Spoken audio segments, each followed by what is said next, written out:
Welcome to this week's edition of the Pete Mezzetti Show. Again, good evening. My guest this evening is Karen Cusick, running for Secretary of State for the upcoming election in November. Karen, welcome. How are you? Oh, very good. Good to see you again. It's been, I'd have to say, since January. Yes. So nice to see you. How's the campaign going since we last sat down and talked?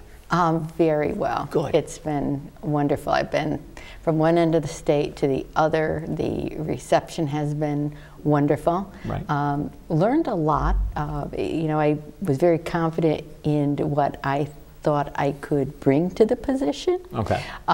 But I wasn't aware of the weaknesses that exist that have been staggeringly consistent in my conversations from one end of the state to the other, which makes me feel I'm particularly qualified to take on the challenges. Yeah. There you go. Now, what are some of those inconsistencies? I've been hearing, it's staggering how consistent the concerns are from town clerks. Many who I've talked to, spent hours with them, many who have reached out to me, of the lack of service and support they feel they're currently getting from the current Secretary's administration. Right. They truly feel it's affecting their ability to do their job. Okay. And this office, more than any other constitutional office, I think touches most residents through the town clerks, the chief elected officials. Right. You know, there's so much that all of those offices are responsible for that directly affects their citizens. That's not the way I manage my businesses and run my offices. No. And the registrars of voters, same thing. So that's something that I'd like to get off the ground running, with making sure we reestablish a good working relationship. That office is there to serve, to provide that. And I think that's a big weakness. If you can't provide the service for the people who are trying to do their jobs, there's a real weakness there. Exactly, exactly. And for those of my viewers and listeners that don't know, what exactly does the Secretary of State's office do? Obviously not just election stuff. No, and you do oversee and are responsible for the elections, election administration. Right. But the keeper of all the records that come out of the legislature. The town clerks rely heavily on that office for between record retention. I mean, there's all the land records, also licensing, and also the keeper, and you're responsible for the licensing for businesses. Right. And that's another area I'd really like to improve. There are too many companies that register their businesses outside of the state and get reciprocal licenses to do work here. That's an area I would really like to concentrate on and change that, and ensure that the Secretary of the State's office is a bit of a hub for business. And how would you change that? I think, again, it all goes down to listening and working with people. Just last week, I was talking to one businessman. He came up to me after my little spiel and said that he is a business owner, and if he knew then what he knows now, he would have never started because of all the taxes. Another businessman, I might have mentioned it, had mentioned that he was talking about all the hoops he had to go through. A friend of his opened the same type of business at the same time in Massachusetts and flew right through. He had said, if I knew then, I would have never opened my business. And that's sad. People should be talking about hopes and dreams and growing their businesses, not a year and a half later, still talk about a negative impact. Exactly. And I think that you can do that. I'd like to be very visible. I don't think you could do your job if your head is just stuck in the dome in Hartford. I want to be boots on the ground. I want to work with the chief elected officials, work with the economic development and the chambers of commerce. Listen to the businesses. Who is it coming into the state? What did you do? What made you want to be here? What are we doing right? And what could we do better? But I think it's listening, and I learned early on, I don't have to have all the answers. You have to know where to get the answers. Exactly. And if you want to help business, you need to go to business. I want a good working relationship with CBIA. I think CCM is another incredible resource we have here in the state, with a real pulse on the communities. And I think we have to work collaboratively. Now, for those of everybody who's joining us tonight, might be new to the program, one thing I didn't have you do before we said good evening is introduce yourself and tell us a little bit about yourself. As far as, I guess the first question I want to ask you is, why are you running for Secretary of State? My son asked me that last week. What the heck are you doing? What are you thinking about? I know, but you know what I am thinking about? Yeah. This place I've called home all my life. Right. And my neighbors, it's true. I have a very diverse background. The success that I'm proud of was success out of necessity and need. Right. But this is my home. Yeah. The residents truly are my neighbors, and I don't feel just in my heart I could be a spectator in the efforts to rebuild our state, and I think we have to rebuild. I have, right now, just a little bit about me. Yeah. I am the treasurer and the director of finance for the company that owns and operates all the service plazas in Connecticut. Okay. In the past, I also served as a capacity of the chief of staff in a municipality, so I know what it's like to work and respect the public sector. Okay. And I feel I could bring private sector efficiencies. I worked construction, I worked for engineers. I was a director of public works for many years. But wow. I have a 40-year record of local public service in elected and appointed boards. I've been on the Board of Selectmen, on boards of finance in 2 communities. So I feel like with all the people who are running for office, I'm kind of a matron. They're all talking about their 20 years. Like, I got 40 years on you guys. Exactly. But I got in that long ago when I was working with a colleague who was on the council, and I saw firsthand the people that would call, I'd often help him, how you could really touch people very intimately and personally on a local level. All those, many of your viewers who serve on local boards and commissions, yeah. or just involved in civic and other community activities. You can't change the world, but you truly make a world of difference in totally. people's lives. That's what drew me in 40 years ago, and that's with some urging of colleagues and friends. Of course, statewide office, well, not of course, but statewide office was not on my radar. But I feel that with my 40-plus years yep. of business and political leadership and experience, I have what it takes to try to make a change. I am of value in my day job because yep. of the vision, because I could be proactive.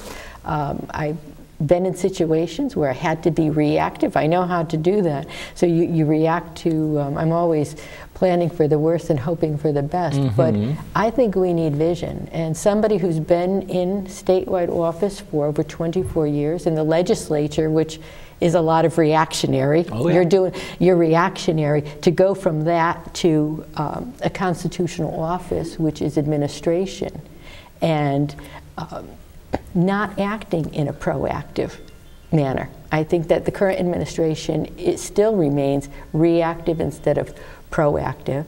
And I hear over and over, and even the other person running for the position is stating that we hear constantly things were better 8 years ago.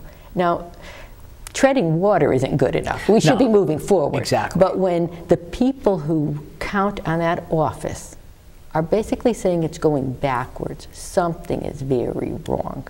And there's a staff of about 50-ish. Okay. Those didn't change. So what changed? The chief of staff, some other key employees. So what changed at the top that people are not getting services anymore? Right. And that just is not acceptable to me. No. I mean, I would implore people, look at my record. Talk to the people I work with, I work for. I've always had to be accountable.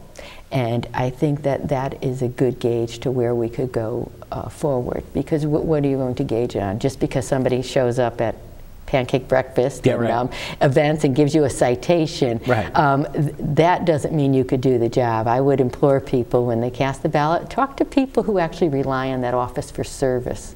Exactly, and that's something that you have to do. You have to get out there and meet with your constituents and meet with your voters. Yes, and if you're going to vote, talk to your town clerks, talk to your registrar of voters. I don't mind being a voice to give people an option. If there's only one person in the race, whether it's an incumbent or not, your vote is absolutely meaningless. So having a choice, I think, is a good thing. Exactly. And I guess one of the other questions that we're going to talk about, well, because we have got a little bit more time left, is what makes you different than your opponent? I think real life experiences, working in the business world, and having some challenges. At times I share a story I've gotten to recently that I woke up one morning and my husband didn't. My husband died in his sleep. And all of a sudden my life changed literally in a heartbeat. I had less money coming in than was going out the door. Right. My son had just started college. I was working full time but had to do something. I was literally living in the state our state was in. I had to be creative. I started a business. And in 18 months, I built up that business to the point I was able to leave the day job. I actually took them on as a client. And I worked really hard to become the treasurer of a multi-million-dollar company. It wasn't easy. No. My son had to go, he just started college, as I said. He worked 3 jobs. He delivered bounce houses in the morning, pizzas at night, and worked at a coffee shop also in between. And now he's a business owner himself. Things weren't easy. We know how it is to be knocked down, get the wind knocked out of us. I will probably be paying student loans until my granddaughter's in college. But you know, with will and determination and a will to survive, you can make it. I want to bring that. I believe, I don't care about living another political day. I care about doing the job, letting the people who need the tools and resources, and having vision outside a job description of the Secretary of the State. Would you mind sticking around for another segment? I would love to. We'll be right back. Thank you. Thank you.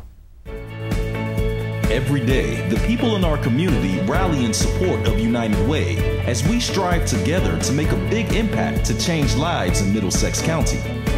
From our main streets to our institutions, from our neighborhoods to our town halls and our classrooms, we're working with our partners to create a stronger community. It's an inspiring effort, and we invite you to join us. Volunteer, donate, live united. These are the dishes that Sandra gave to Goodwill, where Pete found the job that gave him a sense of purpose. This is the dress and the shirt that Madeline gave to Goodwill, where Graciela learned the English that changed her life. This is the dress, the dishes, and the shirt that David and Jackie found at Goodwill. Goodwill, what goes around comes around. And welcome back to this week's edition of the Pete Mezzetti Show, sitting here with Karen Cusick running for Secretary of State. Karen, welcome back. Thanks for sticking around. Thank you. Not a problem. So we were talking during the break that I guess that you have a pretty cool forum coming up in the very distant future. Yes. Let's talk about it. Like about 72 hours. All right. So, yeah, I know. I am excited about it. And one of the things, like, you know, that I think I could bring to this position is I'm amazed that the constitutional officers don't talk to each other. And I think that we have to sit around. Everyone comes with their own strengths and weaknesses, and that's the only way we're going to bring us forward. And one of the things that I hear them on the road is all the gubernatorial candidates talking about infrastructure, but that's kind of what I do. So on April 5th, we're having an infrastructure forum on public-private partnerships. Our keynote speaker is former Governor Ed Rendell. Excellent. Yeah, I'm really excited about it. It is an incredible forum. There's another gentleman who's actually was so excited about it. He's flying in from San Diego to be one of our panelists, Frank Rappaport from AIAI, so he's all about American infrastructure. And it's, I think, I kind of set out a LinkedIn that we need innovation and not taxation. And I'm really excited about that. It is a way to help keep our own infrastructure. We don't have to sell our assets to have the assets work for us. There's so much private industry that private investors that want to invest in Connecticut, and there are wonderful opportunities. I don't think our residents should be viewed as revenue sources, and I think that sometimes with all the taxation, that's how we're looking. We need creative ideas to bring revenue into the state, and this is an exciting way. There's just so much bond money, which is just credit card spending. This is a great alternative. So it's a forum, a workshop, but Connecticut is open for business, and I want to get that out there. Well, what other ideas do we have to get people out there and get the word out there? To come? Yeah. Yes. Any mayor or first selectman who is trying to get to, the state funding is going down. Oh, yeah. It's really interesting, so much that you could do. And many of these investors are pretty agnostic. The major backer of Project Service is the John Lang Infrastructure. Okay. And there's municipal buildings, street lights, police, medical. I think that UConn is very interested in public-private partnerships. I mean, I think many of the colleges should be looking at that.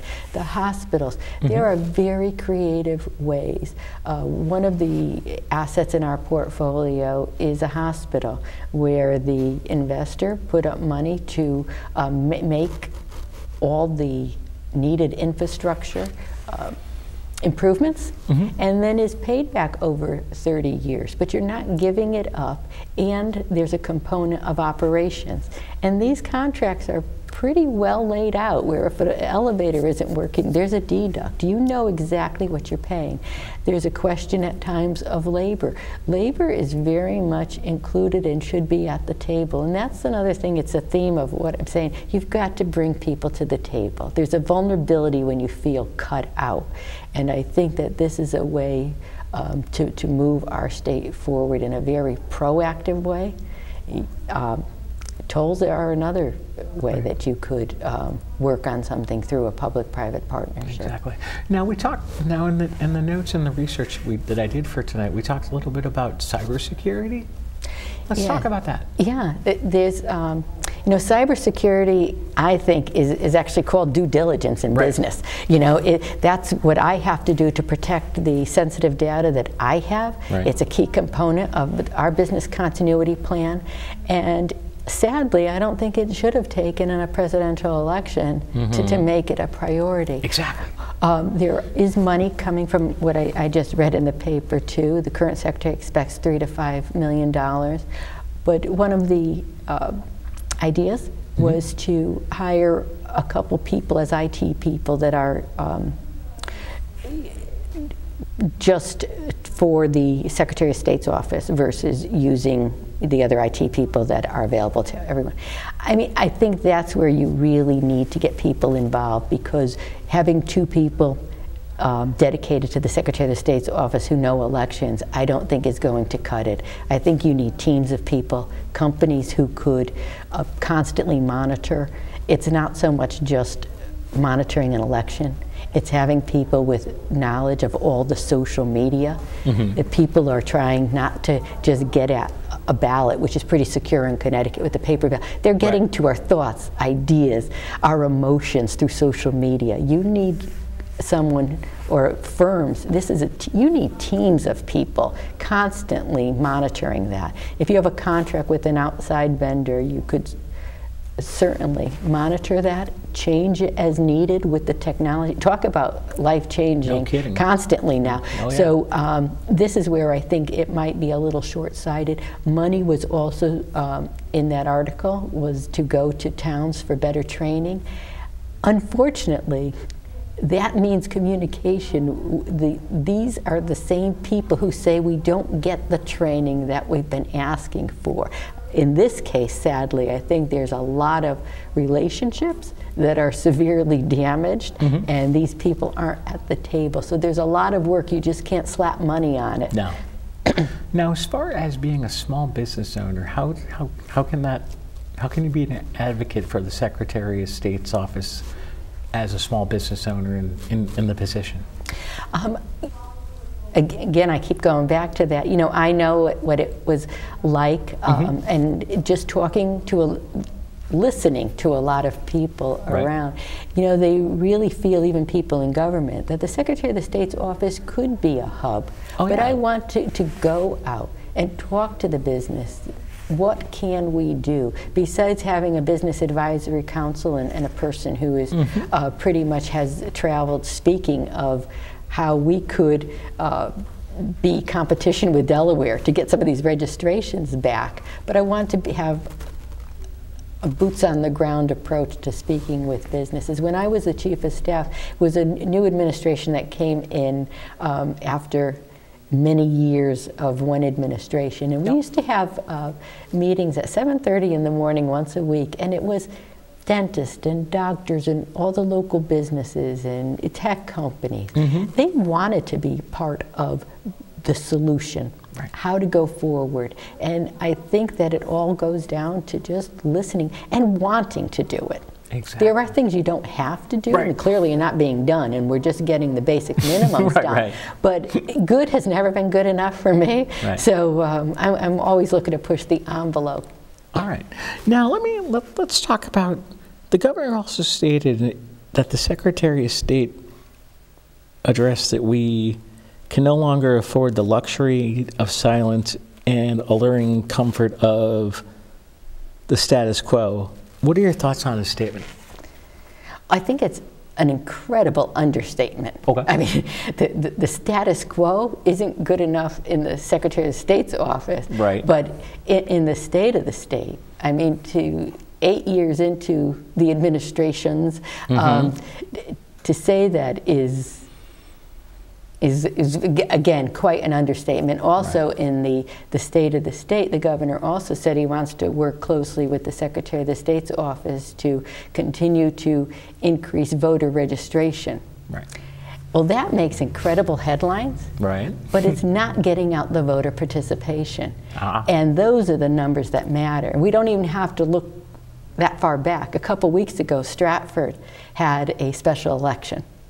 And history repeated itself, because in 2010, they had a special election also. In both of those instances, a state representative had become the mayor of Stratford, thus creating an open seat, and there were special elections. In 2010, the voter participation was 22.9%. Kind of dismal, but unfortunately in a special election, somewhat known. In 2018, a couple weeks ago, it was 17.5%. Oh my goodness. It was more than 25%. So for all the headlines and the governor and the Secretary of the State saying that, you know, we're going to keep doing this, you're not getting the voter participation. You know, get out the vote should be so much more than just a couple days ahead. Oh, totally. But, you know, here again, I think is just either a deterioration of relationships, but that clearly is not working if we're going backwards. After 8 years in office, you're going backwards. That is, if you were treading water, it would have been iffy. But to be taking a 25% leap backwards is just insane, especially to me. I mean, now I'm going to test your memory. In the special election, who won? It was a Democrat. Okay. But you know what? I'm a firm believer. Did he win by a lot? I don't think so. I think it was actually less than 100 votes. They were very good friends. Oh, good. Yeah. So it was close. It was an okay win. But you know, when you take that oath of office, you're there for all the people. Oh yeah, and so a Democrat won. But if your initiative just is to keep registering voters, I just heard from somebody a week ago, said there was a big initiative going to this one particular high school in their town, and over 165 people, I think, registered. Wow. And in the election, I'll say 16, it might have been 6 people actually voted. Okay. So those are making great headlines, but it's not getting people to the polls, Exactly. to the vote. I'd love to ride this wave that there is voter engagement, but we're not getting them out. Now, let's see. The Democratic Convention's coming up next month, and what is the pitch that you would try to make to our audience to support your candidacy? Well, you know, taking a word from the government, you know, if status quo is working for you, Right. then stick with what you got. Exactly. You know, you definitely don't want me if status quo is good. But if you really believe, like I do, Right. that we can do better, and if we keep doing the same thing the same way, we're going to keep getting the same result, and that is not good enough. That I would think you could take a shot at me, take a shot with my record of success, of hope and faith and belief that we can do better. I believe in my home. I believe in my neighbors. I'm also taking part in the Citizens Election Program, so people could come to my website and help me stay in the race and fight for them. I always say, if necessity is the mother of invention, I am one creative mother. There you go. There you go. What type of information can people find on the website? They could find my biography. Okay. They could find why I'm running, how to get in touch with me. I would love to hear from them. Places I've been, people I've seen, and where I want to go. I want to be a champion for Exactly. our residents, our businesses, and our community. Exactly. And what are some of the places that you've gone so far? I've been to Ashford, Willington, Reading, Stamford, Middletown. All right. Yeah. You've been all over the state. Yeah, trying to get all the corners. Yeah. It's Washington Depot last week. Washington Depot, is that up northwest? Yes. All right. Well, Karen Cusick, I want to thank you for coming down tonight, and Oh, we'll see you again thank you, soon. Pete. Excellent. On behalf of Karen Cusick, I'm Pete Mezzetti. Thanks, good night, and we'll see you next time.